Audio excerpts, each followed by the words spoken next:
Hi there, I'm Luke, welcome back to PhotoBite, and today we are testing out the new Nikon D850. Let's get into it.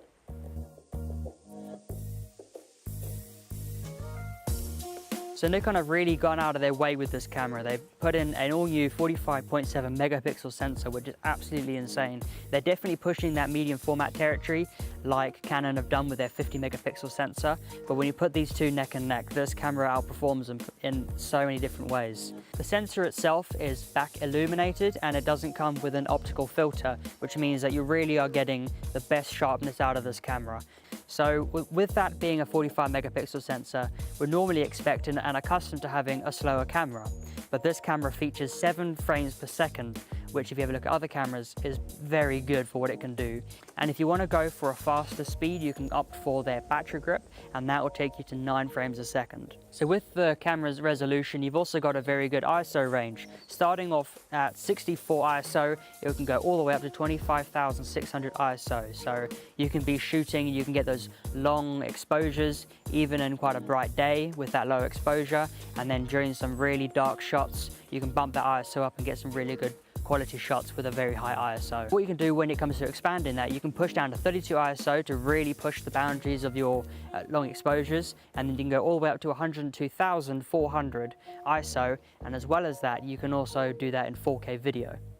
On the back of the camera, you've also got a focus toggle, which is definitely something that these cameras have needed, and now they've introduced 153 autofocus points into the D850, which means you can really isolate your subject and really hone in and focus on a specific part of your image.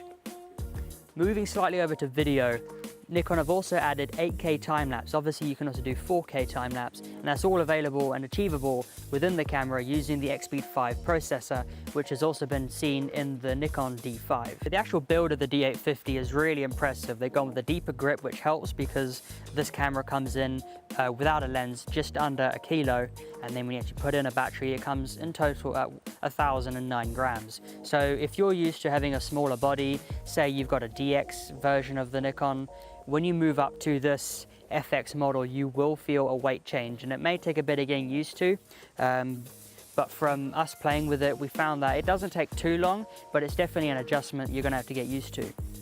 Moving over to the card slot, Nikon have now added an XQD card slot and taken away an SD. So if you're coming from a D750, rather than having 2 card slots, you're going down to 1. You just got the top one with the SD card slot. You can still run the cards the same as you would. You have it as a backup or have it as an overflow. You can do that. The main benefit with using an XQD card slot is you can take advantage of the faster read and write speeds, and that's definitely something you need when you're working with a camera that has high resolution images and you're shooting raw. Looking at the back, Nikon have given us a tiltable screen. A lot of people were a bit put off by this in the early days when they started bringing them out, but I think people have now adapted to it and are starting to use it more and more. I personally feel that it's going to be great for professional photographers, especially landscape photographers who are trying to get the low shot or they're trying to get the high shot, which is going to be a big asset to them. As much as they prefer a flat screen because they don't want to break it because they think that this is going to be quite flimsy, but as you can see, it's quite sturdy. So they shouldn't be worried about the build quality because Nikon have really gone to town on this camera and they put everything into it to give them the best camera on the market to date. One thing we found when using the camera just straight out of the box is when we're taking pictures, we're finding that the pictures are a bit underexposed to our liking. When I've been out today, I've been playing around with this and I found that when you do take pictures, especially somewhere high contrast, it will go for the highlights, it won't go for the shadows. But with Nikon having a very good dynamic range within their sensors, I'm not too worried about it in post. I'm thinking more about people who will be shooting JPEG, because with most JPEGs you don't have that much flexibility, so being able to get the right shot straight away is very important. So that's just something to bear in mind if you do have a look at the D850. You may want to take into account that you will have to up your exposure compensation in order to get that balance that you want.